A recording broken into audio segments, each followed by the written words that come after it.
श्लोक नंबर 9 और 10। कविं पुराणम् अनुशासितारम् अणोरणीयां समनुस्मरेद्यः सर्वस्य धातारमचिन्त्य रूपम् आदित्यवर्णं तमसः परस्तात् प्रयाणकाले मनसाचलेन भक्त्या युक्तो योगबलेन चैव भ्रुवोर्मध्ये प्राणमावेश्य सम्यक् स तं परं पुरुषमुपैति दिव्यम्। कविं पुराणम् अनुशासितारम् भक्त्या युक्तो योग बलेन। मृत्यु के समय प्रयाण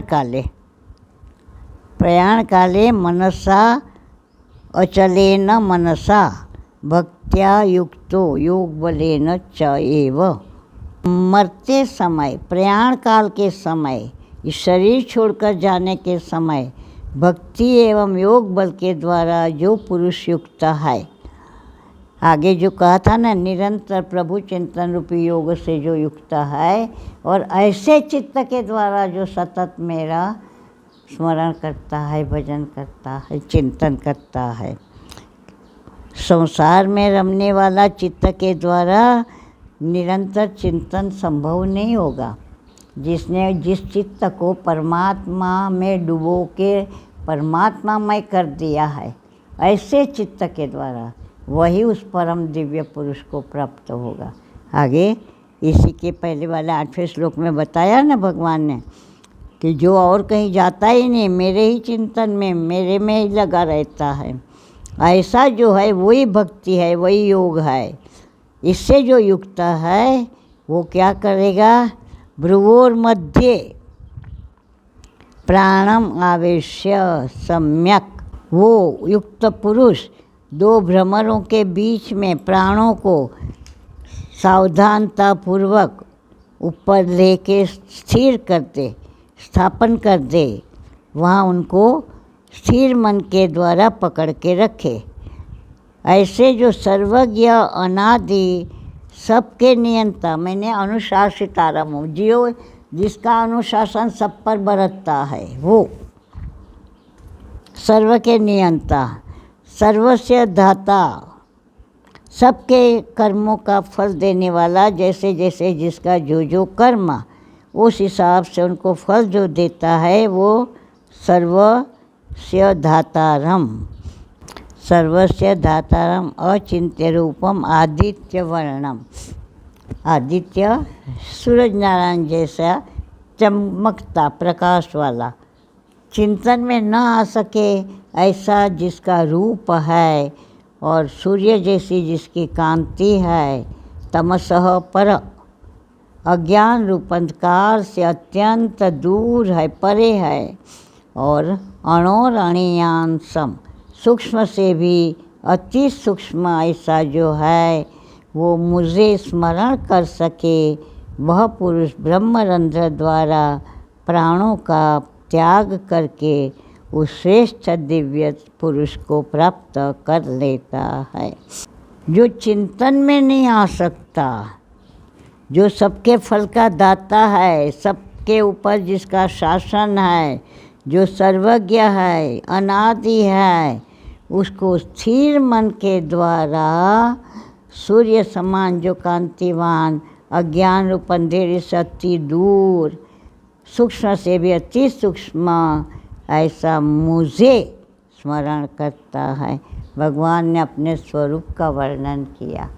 तेरे सामने जो खड़ा है कृष्णा, वो हर समय अवेलेबल नहीं हो सकता, पर तो ये जो मैं तुझे बता रहा हूँ वो मैं तेरे को हर समय, फिर भी वहाँ भी सावधानी तो कह दी है कि चिंतन में नहीं आ सकता। तो भी चिंतन में नहीं आ सकता तो आपको बुलावे तो बुलावे कैसे? चिंतन करके ही तो हम ध्यान में आपको पाना चाहेंगे ना, तो चिंतन में तो आप आते नहीं हो। हाँ, मैं तो इतना चमकता हूँ कि कहीं भी दिख जाऊँगा, सूरज से भी ज़्यादा कांतिमान हूँ। क्यों चाहिए सूर्य से कांतिमान? मैंने ये प्रकाश सूर्य प्रकाश मात्र नहीं, तमसः परस्तात्। तेरा अज्ञान अंधकार जब तू इस प्रकार का तेरा मन तैयार होगा भक्ति एवं योग द्वारा, तब जाके तू मुझे पहचानेगा। अणोरणीयांशम, सूक्ष्म से भी जो अति सूक्ष्म है उसको कौन पहचानेगा, कौन देख पाएगा। वो इन आँखों का तो विषय नहीं है, इन मन बुद्धि का विषय नहीं है, चिंतन में आता नहीं, क्योंकि हमारे पास चिंतन के लिए मन बुद्धि है। इसीलिए भगवान ने कहा था कि तेरी मन बुद्धि एक दिन ऐसे तेरे को काम नहीं आएगी अंतकाल में। तो क्या करना है, मनोबुद्ध्य मुझे, मन एवं बुद्धि मुझे अर्पित करते। मय अर्पित मनोबुद्धि, मेरे को अर्पण करी हुई मन और बुद्धि के द्वारा तू मेरे सूक्ष्म रूप को, अचिंत्य रूप को, प्रकाशवान रूप को, अज्ञान रूपी अंधकार से दूर, परे से परे रहने वाले उस सूक्ष्म स्वरूप को देख पाएगा। तो प्रथम भगवान ने सीढ़ी बता दी कि मेरे महल में आना है तो ये सीढ़ियाँ तो पहले तू चढ़, नहीं तो बस फरियाद ही करते रहेगा। सब लोग कहते हैं कि भगवान कहते हैं कि अचिंत्य स्वरूप हो, तो भगवान की हम कैसे चिंतन करें। तो तेरे पास चिंतन का साधन मन बुद्धि है, चित्त है।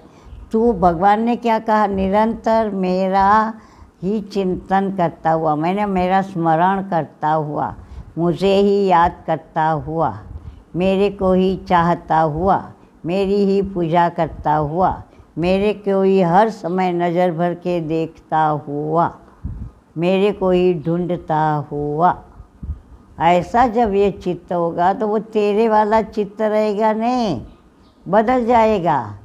क्योंकि हर समय मेरे पीछे लगा हुआ आखिर मेरा ही स्वरूप हो जाएगा।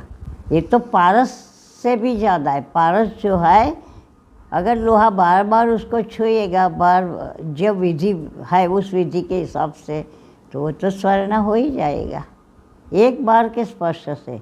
तो जो चित्त तेरा ऐसे तैयार हुआ है, हर समय मेरे ही पीछे लगा हुआ, मुझे ही चाहता हुआ, मुझे ही खोजता हुआ, मुझे ही पाने के अंदर में उसको प्रबल इच्छा हो रही है, मैं कैसे मिलूं, कहाँ मिलूं, कब मिलूं, कौन मिलावे, कहाँ जाऊं, क्या करूं, क्या न करूं, हैं।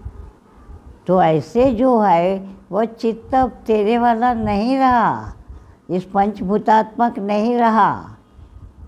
क्योंकि एक विशेषता है परमात्मा की कि जो परमात्मा का चिंतन करता है वो परमात्मा रूप हो जाता है। ये जो भ्रमरी जो है ना, वो भ्रमर कैसे पैदा होता है पता है ना। जो भ्रमरा होता है पहले एक अपना सुंदर घर बनाता है, उसमें एक छोटा सा छेद रखता है, कहीं से, वो हर कोई कीड़ा नहीं होता होगा, कीड़ा होता होगा विशेष प्रकार का कोई, तो वो जाके इन मिट्टियों में से, फूलों में से, जहाँ से भी लाता हो, वो एक कीड़ा उठा लाता है और कीड़ा उठा के उसके अंदर ले जाता है, उस छेद में से, उस घर में, वहाँ उसको रख देता है और फिर अपना जो डंक है वो उस पर लगाता है। फिर खुद बाहर आता है, घूमता रहता है, अपना जो भी कर्म करता होगा, आहार विहार जो भी, और बार बार फिर अंदर जाता है, फिर उसको डंक मारता है और गूं गूं गूं गूं गूं गूं करता रहता है। तो बार बार ऐसे करता रहता है। अब उसकी जो, वो जैसे अंदर जाना होता, बाहर से पहला गुंजन करता, तो वो जो अंदर कीड़ा है उसको हर समय वो उसका गुंजन और डंक वही याद आता है। तो सतत वो भ्रमरी का चिंतन करता रहता है वो कीड़ा, और भ्रमरी ही हो जाता है वह उसका चिंतन करते करते। जब भौतिक जीवन में ये स्थिति है कि जिसका चिंतन करके दूसरी व्यक्ति ऐसा हो जाती है। अब देखो, अगर आपका कोई मित्र वकील होगा, सारा समय आप उसके साथ उठना बैठना, बातें करना, वो अपने केस की भी कभी कोई ऐसे विशेष चर्चाएं कर लेगा, हैं, तो आप आधे वकील तो हो ही जाओगे। बच्चे जो माता पिता का वो देखते रहते हैं, फिर वो वैसे ही बरतना उनका हो जाता है। तो इसी प्रकार से जब परमात्मा जैसा इतना पूरा सत है, सत ही सत है, केवल सत है, उसका चिंतन जो चित्त करेगा तो वहाँ भौतिकता बच नहीं सकती। अब वह स्वयं सतरूप हो गया। तो भगवान ने कहा था ना कि जब ऐसे वाला चित्त से अंत काल में मेरा स्मरण करेगा, सांसारिक वाला चित्त से नहीं, तो वो उस दिव्य परम पुरुष को ही प्राप्त होगा। तो यहाँ भी वही बात है कि अचिंत्य तो मैं हूँ, पर तू तेरे को मैंने बताया है कि चित्त कैसा होना चाहिए जो दिव्य परम पुरुष को प्राप्त कर सके। ऐसा चित्त जब तेरा होगा, वो सूक्ष्माति सूक्ष्म जो मैं हूँ उसको भी वो परे के परे, अज्ञान से परे, तेरा अज्ञान वहाँ हरण हो जाएगा, क्योंकि अज्ञान के भीतर तो मैं नहीं हूँ। तेरे को उस अज्ञान छूटेगा तब तू प्रकाश के तरफ जाएगा ना। अंधकार से तू बाहर आएगा, मैंने अज्ञान से बाहर आएगा। किसके द्वारा? शास्त्र के द्वारा, मेरी वाणी, संतों की वाणी, उस पर अटल श्रद्धा और विश्वास। जब वैसे होगा तब तू मुझे देख लेगा, मुझे पहुँच लेगा। तब मैं तेरी पकड़ में होऊंगा। तू माया की पकड़ में नहीं, मैं तेरी पकड़ में होऊंगा। तू मुझे प्राप्त करेगा, इसमें कोई संशय नहीं। और ऐसे अंतकाल में जो ब्रह्मरंध्र है, वहाँ से वो प्राणों को छोड़ के परम दिव्य पुरुष को प्राप्त कर लेता है। वो दशम द्वार कहा गया है, जो हमारे सिर में ऊपर तालू में मध्य में है, और वो कभी कभी ही किसी का ही खुलता है, नहीं तो वो बंद ही रहता है, और जीव को कई जगह भ्रमण करना पड़ता है। ब्रह्मरंध्र से निकले तो उसका ख़त्म है, आवागमन पूरा हो गया। और तो ब्रह्मरंध्र से तो कभी कोई बिरला ही निकलेगा। यदक्षरम वेद विदो, 11वां श्लोक, यदक्षरम वेद विदो वदन्ति विशन्ति यद्यतयो वीतरागा यदिच्छन्तो ब्रह्मचर्यं चरन्ति तत्ते पदम संग्रहेण प्रवक्ष्ये।